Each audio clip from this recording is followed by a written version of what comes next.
You're listening to an Airwave Media Podcast. Before we begin this episode, I'd like to thank our newest partner patron, Diane. This show would not be possible without the generous patronage of listeners like you. I'd also like to thank the Dark Myths Collective for accepting this show into its ranks. Dark Myths is a great bunch of shows. Visit darkmyths.org and check them out. Parents of tweens, if you're familiar with far-off drop-offs... Dad, stop, right here. Or get DMs about what's for dinner, you may be experiencing tween milestones. For your son or daughter, these can start at age 9. HPV vaccination, a type of cancer prevention against certain HPV-related cancers, can start then too. For most, HPV clears on its own. But for those who don't clear the virus, it can cause certain cancers later in life. Embrace this phase. Help protect them in the next. Ask their doctor today about HPV vaccination. Brought to you by Merck.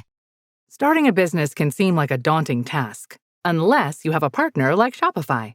They have the tools you need to start and grow your business. From designing a website to marketing to selling and beyond, Shopify can help with everything you need.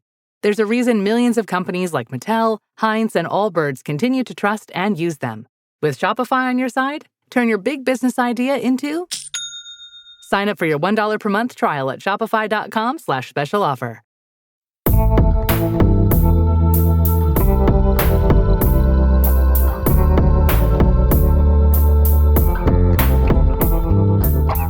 Welcome to Historical Blindness.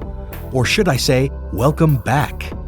I've been on hiatus since our last show released on Halloween, trying to get my work affairs in order so that I can concentrate on providing high-quality shows. And I hope you'll find this episode to be a strong return to form. The topic at hand is fitting for the first episode developed as part of the Dark Myths Collective, for it is perhaps one of the darkest and most destructive myths ever to be fabricated and spread, and it represents a continuation of sorts from my two-parter on accusations of devil worship through history. For if you recall, I noted that some of the accusations leveled against supposed Satanists, that of the desecration of Christian symbols and the ritual murder of children, would have been dreadfully familiar to Jews of the Middle Ages.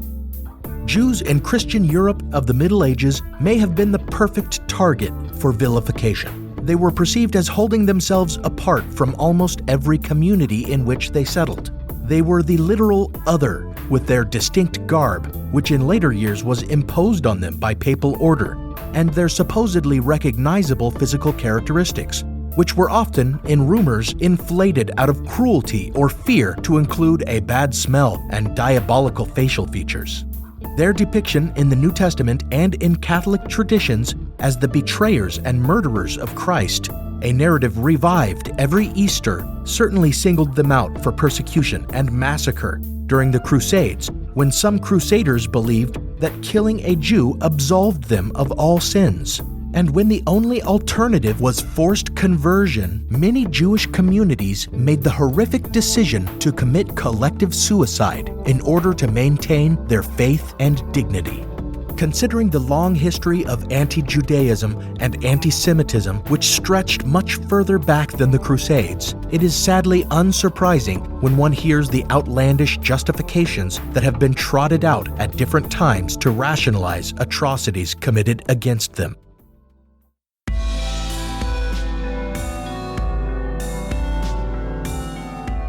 For example, the patently absurd accusation that they connived to desecrate the host. This ridiculous myth held that Jews so hated Jesus Christ that they conspired to steal consecrated host wafers from churches in order to do them physical harm by stabbing them. This, of course, was their way of murdering Jesus again, because according to the doctrine of transubstantiation, the host wafers were the literal body of Christ. A moment's logic is enough to dismiss this, since its premise relies on the notion that the Jews themselves actually believed this arcane and ludicrous Catholic doctrine. But other myths propagated to justify the persecution of Jews in the Middle Ages, while still patently preposterous, are too dark to laugh off. I refer, of course, to the persistent myth that Jews engaged in ritual murder, the so-called blood libel. This accusation was comparable to the rumor that they desecrated the host as from its origins it appears as an accusation of ritually recreating Christ's crucifixion, often through the sacrifice of a Christian child. Various motivations were offered to explain these imagined crimes, some far more foolish than others. Vaguely, it was usually asserted that their religion demanded it, a claim that few of their accusers or persecutors would have challenged, as they rarely knew much of anything about Jewish customs. A more specific and more bizarre claim eventually emerged that the Jews required Christian blood to make their matzah, the unleavened bread they have to eat at Passover. This, again, is certainly reminiscent of the accusations widely made against heretics and perceived devil worshippers in the Middle Ages, that they baked their sacrifices into wafers for the unholy communion of their black masses. But undoubtedly, the most outrageous and bizarre motivations attributed to the Jews for their alleged crimes were physical rather than religious. Playing on the perception of Jews as the utterly different other, whose rites of circumcision set even their sexual organs apart, it was suggested that the Jewish male menstruated and had to replenish his blood through the sacrifice and consumption of others. And since this hemorrhagic curse was part and parcel with the blood curse because Jews accepted the responsibility for Christ's death from Pontius Pilate, it was said that they must specifically consume the blood of a Christian. This collection of myths, which drove persecution and pogroms throughout the Middle Ages and afterward, and is even today, unbelievable as it may seem, hauled out of mothballs by gullible and vitriolic anti-Semites, must have begun somewhere. That is the focus of this, episode 14, Bloody Libel, or the Slaughter and Sacralization of young William of Norwich.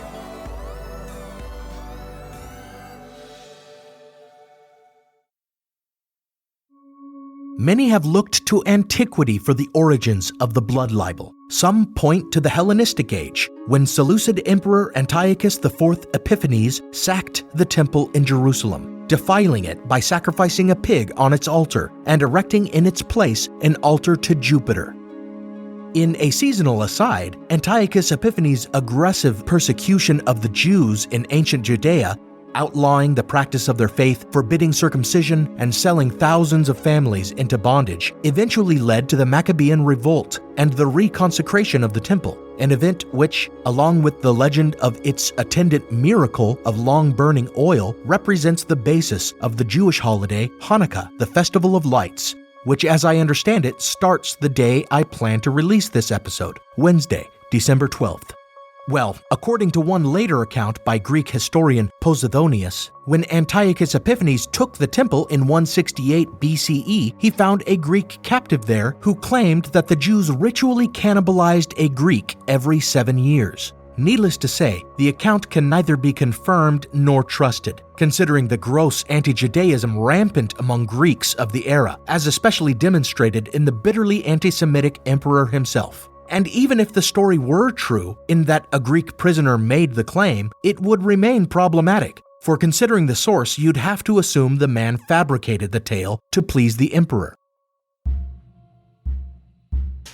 Regardless of its plausibility, the tale issued forth and persisted in a few other texts. But scholar Gavin Langmuir, in his influential work on the origins of the blood libel, makes a compelling argument that not only does this tale bear little resemblance to the blood libel as it later emerged in medieval Europe, but also that books containing this obscure anecdote were few and far between, such that the myth likely did not spring from this font. In similar fashion, Langmuir dismisses another possible origin of the myth from Syria during the First Persian Empire, where intoxicated Jews at Inmestar, according to a Christian historian writing at some historical distance, supposedly tied a Christian boy to a cross in mockery of Christ, accidentally or purposely killing him in the process. As Langmuir shows, this incident was not widely recorded in texts that would have been available in medieval Norwich, England, where it is generally accepted that the first accusations of ritual murder appeared in the mid-1100s, and so could not have been their inspiration. Other scholars continue to quibble, suggesting that the accusations made in Norwich were not made up out of whole cloth, that their inspiration can be found in the First Crusades, when Christian soldiers were shocked by the Jews' willingness to kill not only themselves, but also to sacrifice their wives and their very children, rather than submit to forced conversion. Nevertheless, it appears that the incident I will now relate was the very first appearance of the blood libel, and that it emerged all at once and almost wholly, a notion that is deeply disturbing, for it seems somehow easier to comprehend that such an evil appeared gradually, built upon slowly throughout the ages, rather than materializing so abruptly, a sudden monster. To understand the origins of the blood libel in Norwich, one must first consider the cultural and political context of medieval England after the Norman conquest. Following the invasion and occupation of England by William the Conqueror, many Anglo-Saxons fled the country, and those who stayed faced something of an identity crisis. The conquest remade the country, not only physically, with structures being demolished in order to raise castles and cathedrals, but also culturally and racially, installing a new class of elites that spoke a language foreign to most. Situated near the North Sea on the River Wensum, and therefore easily accessible for trade with Normandy, Norwich benefited from this change greatly. A new castle was raised, as well as a cathedral, and a great influx of Norman merchants created a thriving burg there. The affluence of this burg, which had swelled to a population exceeding 10,000 and become one of the largest cities in England, drew a small community of Jews as well, plying their customary trade of money lending and injecting money into the economy through their commerce with local artisans. This was a city divided by race as well as language, for the Jews kept mainly to areas where the French-speaking Normans had settled, and there were those of Anglo-Scandinavian descent who had little contact with them, and, as we shall see, held them in low regard. It is important here to note that everything we know about what happened in Norwich the week of Easter 1144 we take from a decidedly biased and dubious source. The Life and Passion of St. William the Martyr of Norwich by Thomas of Monmouth, about whom I will have plenty to say as the story progresses. Suffice to say now that Thomas arrived in Norwich years later, and he composed his book on the events of 1144 later still. Moreover, his bias is evident to even the most credulous reader, for as can be seen from the title alone, Thomas was campaigning to have William of Norwich, who in that fateful year turned up dead, canonized as a saint. Nevertheless, we may deduce from Thomas's record, considering his words as well as his omissions, what is likely to be fact and what embellishment, as Gavin Langmuir so shrewdly explores in his work. Here I will recount the quote-unquote facts in outline before laying out the legend in its entirety as Thomas of Monmouth wrote it.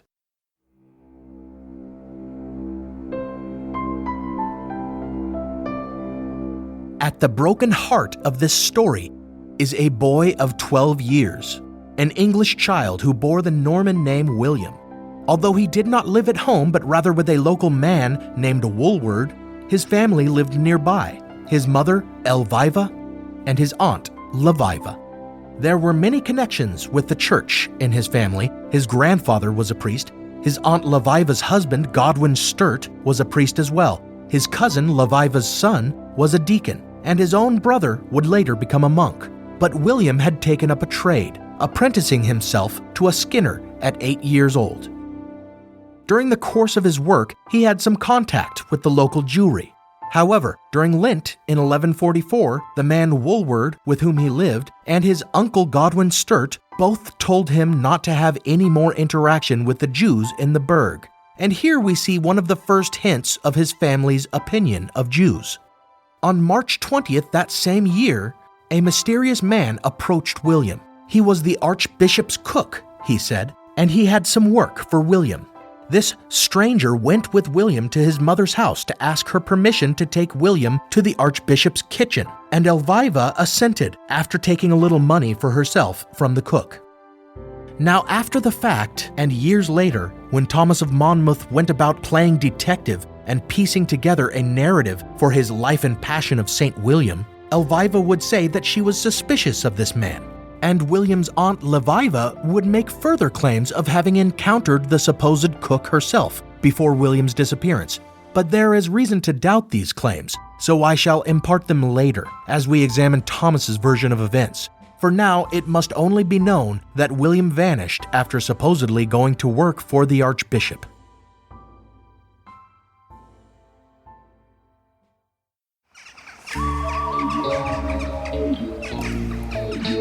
On Good Friday, the boy's body was stumbled upon in Thorpe Wood, a dense and brushy forest across the River Wensum east of the city. A nun by the name of Lagarda found the corpse on her return from visiting a house of lepers. William wore only his jacket and shoes. Lagarda would later claim that a preternatural beam of light led her to the body's location, and that as she watched ravens attempting to feast on his remains, she saw that his flesh was impenetrable to their claws and their beaks. Thus the tales of miracles associated with the dead child commenced. But it is certainly strange that she then went on her way rejoicing at the sight and never told anyone of the poor child's demise or the miracle until later. Thereafter, a forester named Sprouston happened upon the body, and his observations seemed keener. The boy's head had been shaved, and there appeared to be wounds on his scalp. Perhaps the oddest detail was that some strange device had been placed in his mouth. This, it turned out upon closer inspection, was a wooden teasel, a comb or brush-like device traditionally used on cloth to raise its nap. It was clearly a torture device, having been forced with its tines into William's mouth. This was a disturbing discovery, but strangely, Sprouston went back to town. He must have told others of the body, for there are reports of curiosity seekers visiting the body over Easter weekend, like a medieval Stand By Me, but he did not return himself until Monday, whereupon he buried the boy where he lay.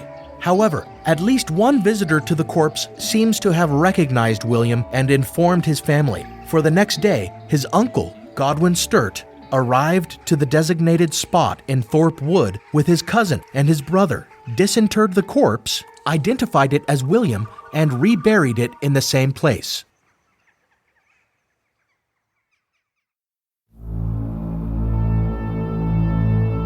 Godwin went back to tell his wife, Leviva, the sad news, and Leviva responded, seemingly apropos of nothing, by sharing a nightmare she'd recently had, one that betrays an alarming fear of Jews. In her dream, Jews surrounded her in the marketplace, clubbed her, and tore her leg off, stealing away with her limb.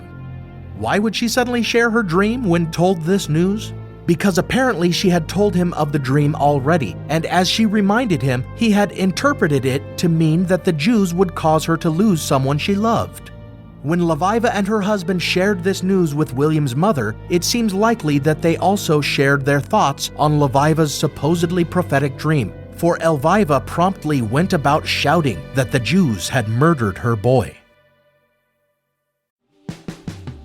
Every summer, I'm careful to avoid getting burned. My summer plans always include applying sunscreen so I can attend barbecues and protests without worrying about getting scorched. And when I make my plans by making phone calls, I also don't want to get burned by an outrageous wireless bill. That's why I switched to a Mint Mobile plan and saved enough to take a summer vacation.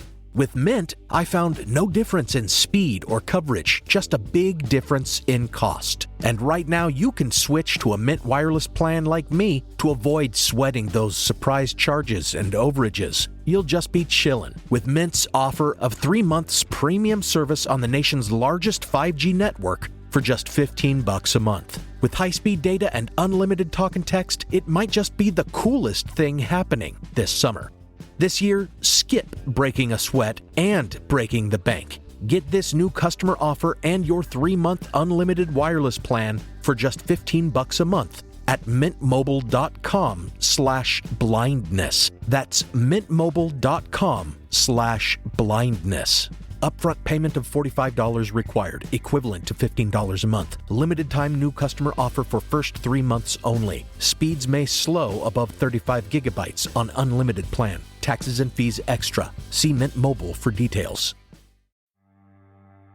As listeners of Historical Blindness, you're no strangers to the fact that history is a lens through which we can better understand the present. Or as Shakespeare put it, what's past is prologue.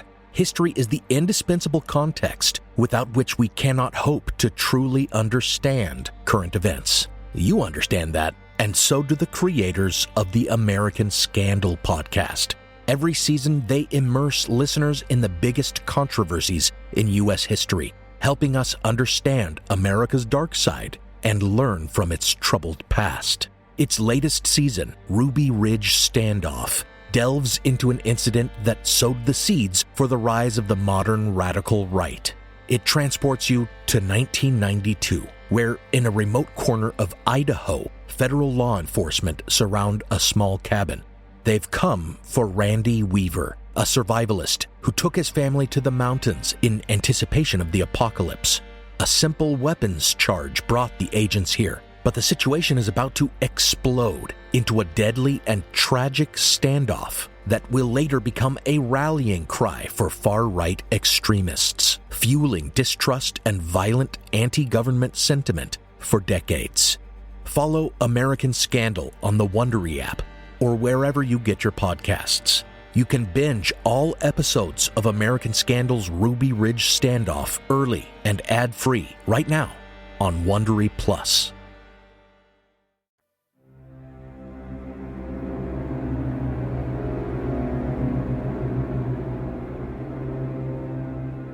As I mentioned in my caveat at the beginning, all of this is gleaned from Thomas of Monmouth's Life and Passion of St. William, and therefore dubious. But if it were true, it only goes to show the malicious prejudice of this family, jumping to this conclusion on no further evidence than the interpretation of a nightmare. And indeed, it seems clear that Thomas of Monmouth was not entirely putting words in their mouths, for not long after the discovery, Godwin Sturt publicly accused the Jews of William's murder, standing before the bishop's synod and citing some vague and ridiculous evidence. He pointed to the dream as a premonition, and he suggested that this man who posed as the archbishop's cook in order to kidnap William was so cunning that he must have been a Jew. He also spoke of Jewish religious practices vaguely and made unclear references to the wounds on William, but he never made the outright assertions that the Jews had crucified William as part of a profane ritual recreating Christ's murder. That would all come later, and indeed it may be that Thomas of Monmouth put those ambiguous and vaguely corroborative statements into his mouth in an effort to confirm the outrageous claims he would make. The church called upon the Norwich Jews 3 times to come and answer the charges. But the Jews, certainly no strangers to persecution and wary of Catholic judgment, sought the counsel of the king's representative, the sheriff, who advised them against submitting to ecclesiastical authority and ended up offering them shelter in the castle until the outcry subsided. Of course, afterwards it would be claimed that the Jews bribed the sheriff for his protection, an accusation that simultaneously painted the Jews as guilty and the law that protected them as corrupt.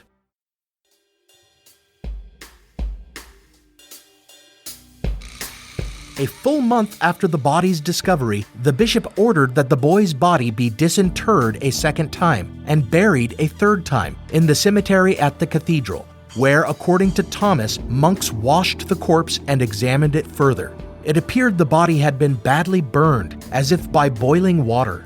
Moreover, as Thomas records it, these monks found indications that the boy had suffered a crucifixion, similar to Christ's, as they saw a wound on his side, as well as wounds on his hands and feet that might have corresponded to being nailed to a cross.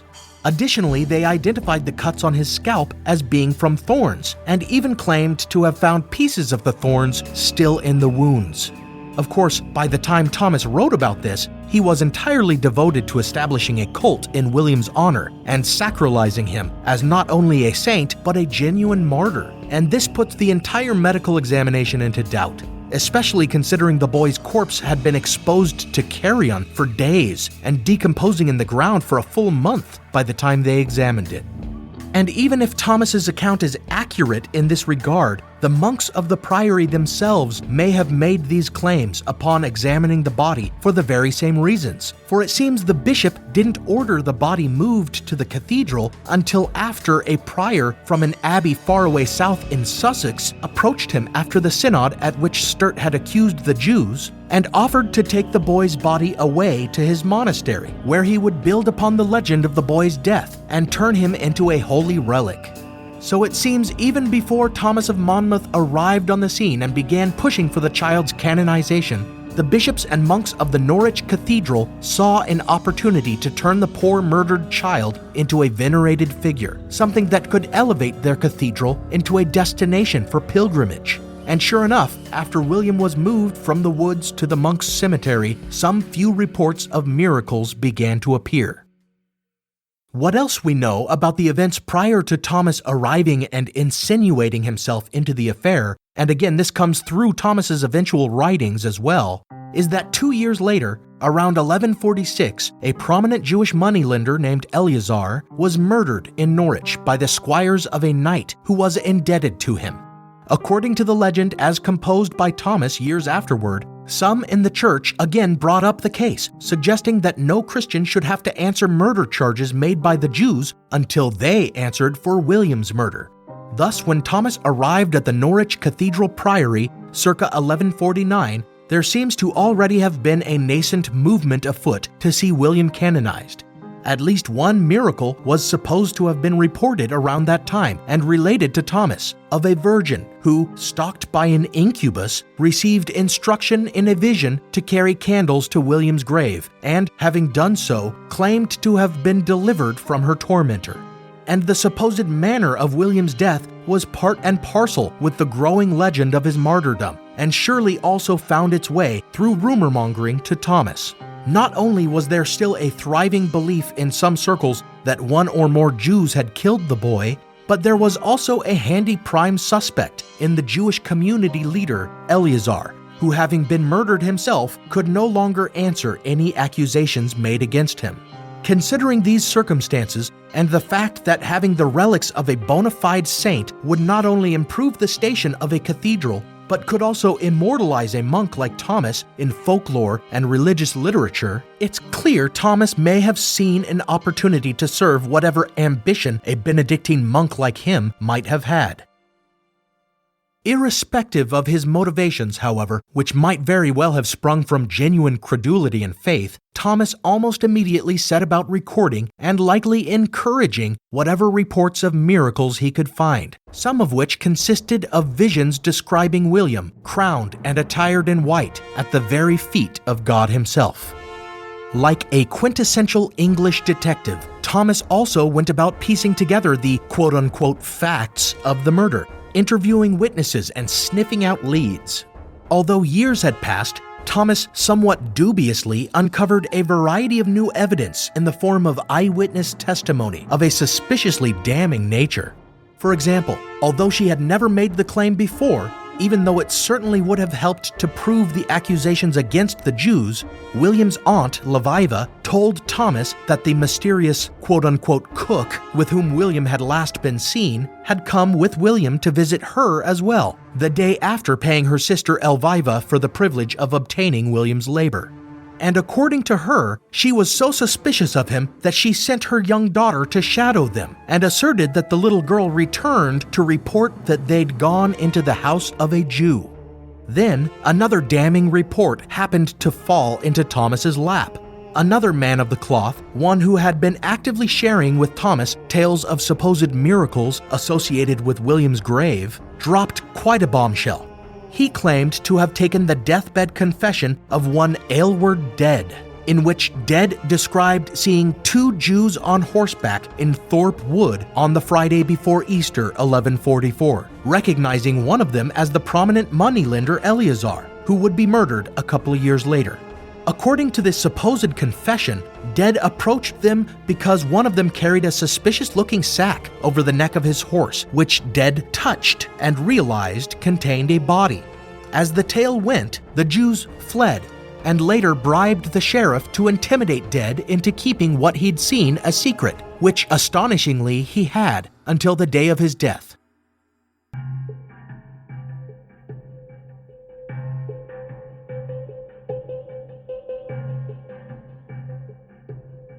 And if all these testimonies weren't enough to seal it, Thomas next found a Christian maidservant who had worked for Eleazar during the Easter of 1144. She reportedly took Thomas to Eleazar's house, into which Leviva's daughter claimed to have seen William disappear, and showed him further physical evidence of the crime.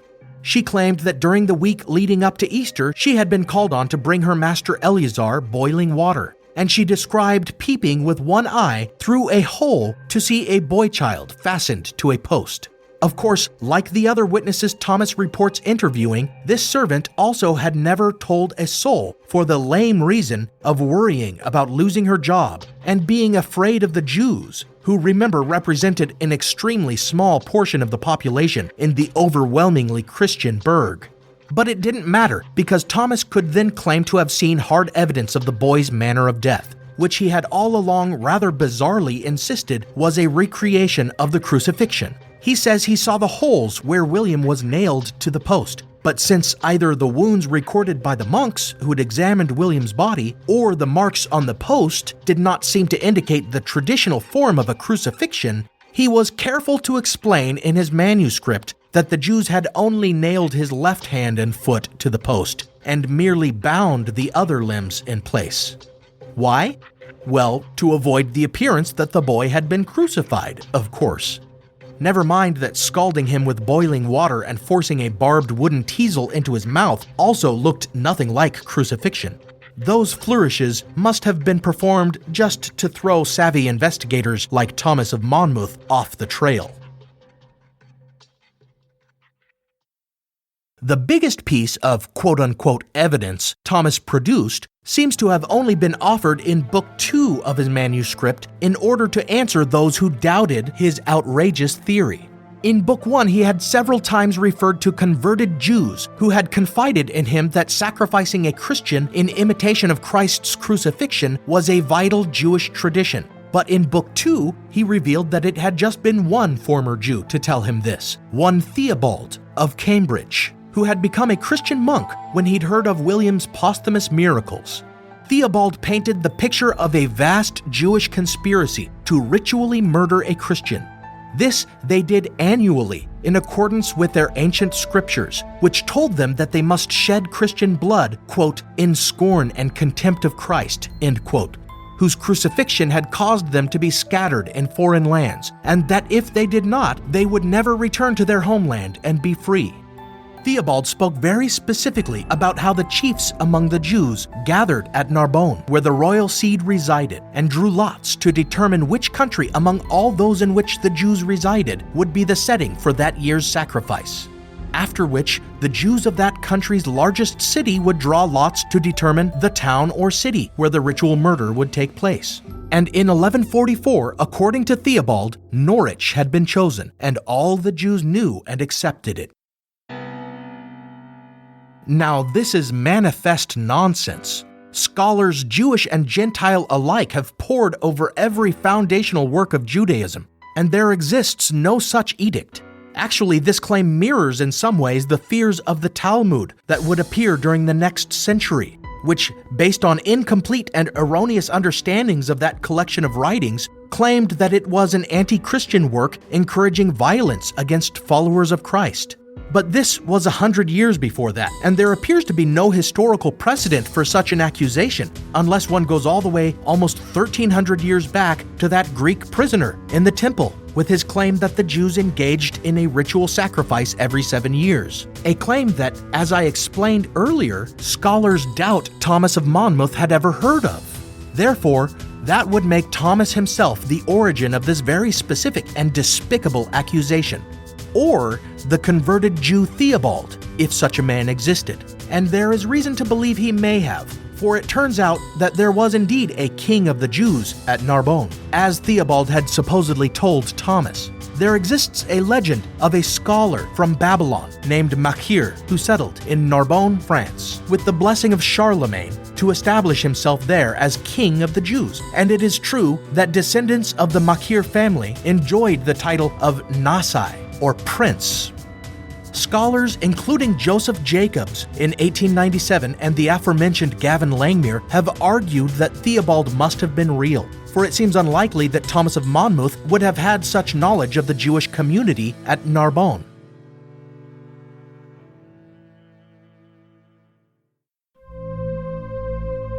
So, the question is, who was the true source of this blood libel? Was this notion that Jews had committed a ritual recreation of the crucifix already present among the people of Norwich, among whom there certainly were those prejudiced against Jews, as evidenced in some of the statements made by William's family? Was it just a one-of-a-kind rumor that sprang from the fact that the murder had occurred at Easter, when the story of Christ's crucifixion was ubiquitous? Or had it been an imaginative invention of Thomas as he wrote his manuscript in order to paint William as Christ-like in his martyrdom? And more particularly, where had the concept that Jews were compelled annually to engage in such ritual murder originated? If Theobald was real, was he led by Thomas to make such a claim? Had Thomas coaxed this lie out of him to fit a narrative he was already composing? Or conversely, was this Theobald, about whom historians know nothing else, the true author of the lie? Did he pour this poison into Thomas's ear, causing Thomas to then force all the rest of his evidence, whether real, embellished, or contrived, to conform to this implausible theory? And if so, if it is possible that the blood libel was essentially started by a Jewish man, what was his motivation to start this lie that would spread like fire and burn many of his brethren?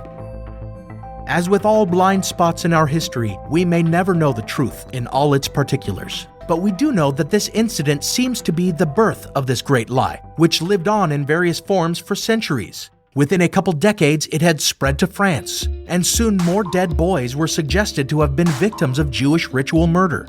However, the first time the libel resulted in the shedding of innocent Jewish blood was back in England, in Lincoln, an affair recorded by Chaucer. In 1255, an 8-year-old boy named Hugh, who had gone missing, was found dead on land owned by a Jew, who, on the promise that his life would be spared, accused other Jews of assembling on his land to ritually kill the lad. Henry III executed this man despite the promise of sparing him, and sent 91 other Jews to London for trial, putting 19 to death. On and on the blood libel spread, resulting in miscarriages of justice and massacres. The rest of the 13th century saw incidents in numerous Germanic towns and cities. And in the 15th and 16th centuries, the lie resurfaced, with accusations spreading as far as Spain and Hungary. Even after the Age of Reason, we see the Damascus affair and the Tisha Eshlar affair in the mid and late 19th century, respectively, and the Polna and Kolnitz affairs at the dawn of the 20th century. Even after thorough debunking and condemnation by monarchs and popes alike, this dark and destructive myth lay dormant and then stirred again, over and over, to corrupt the minds of those who were blind to its history. And tragically, it would not be the only such myth to inspire distrust and persecution of the Jews. For embryonic in this accusation was one of a vast international conspiracy, a further lie that would rear its foul head in manifold ways.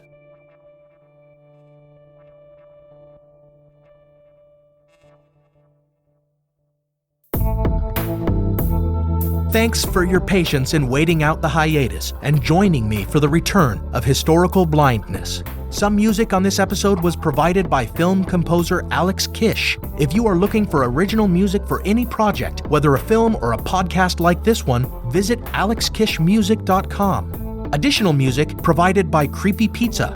Find this artist on iTunes, Spotify, SoundCloud, and Bandcamp. We continue to be a listener-supported podcast, and I am so grateful for the generous support of partner patrons like Michael, Marina, Laurie, and our newest partner, Diane. Your gift should be on the way to you, Diane, if you haven't already received it. If any other listeners would like to support the program, you can visit the website at historicalblindness.com/donate, where you can give a one-time donation of any size or link to our Patreon page at patreon.com/historicalblindness, where you can sign up to be a patron and get some modest rewards like access to teasers and early release of episodes. You can also support the show by poking around the website. I put up fully formatted blog posts for each episode with accompanying imagery and links to source reading. Under the books page of the site, you'll find a full reading list with recommended books to learn more about episode topics. If you click the links there or click through to Amazon from any of the banner ads on the site, any purchases you make will help to support the show a bit. You'll also find a link to my own book on Amazon there, a historical novel called Manuscript Found that tells the tale of the founding of Mormonism and a Masonic murder scandal that shook up national politics in early 19th century America. Additionally, if you'd like to sport a historical blindness t-shirt or tote bag, sip from a historical blindness mug, or just slap a historical blindness sticker on your laptop, visit the store page on the website to browse items and click through to our Redbubble store. I'd like to end this episode with a seasonal podcast recommendation. I've been listening to Christmas Past podcast, and it is perfect for this time of year. Brian Earle's 3-part series on the history of Santa Claus lore was fantastic, and every other episode has also been a comfort and joy. Check it out. Until next time, Happy Hanukkah.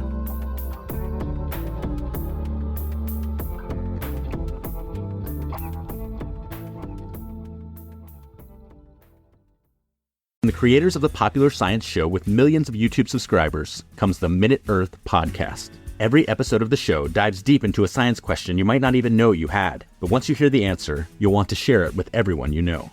Why do rivers curve? Why did the T-Rex have such tiny arms? And why do so many more kids need glasses now than they used to? Spoiler alert, it isn't screen time. Our team of scientists digs into the research and breaks it down into a short, entertaining explanation, jam-packed with science facts and terrible puns. Subscribe to Minute Earth wherever you like to listen. This is Jen. And Jenny. From Ancient History Fangirl, and we're here to tell you about Jenny's scorching historical romantasy based on Alaric of the Visigoths, Enemy of My Dreams. Amanda Boucher, best-selling author of the Kingmaker Chronicle, says, quote, "This book has everything. High-stakes action, grit, ferocity, and blazing passion. Julia and Alaric are colliding storms against a backdrop of the brutal dangers of ancient Rome. They'll do anything to carve their piece out of this treacherous world and not just survive, but rule." Enemy of My Dreams is available wherever books are sold.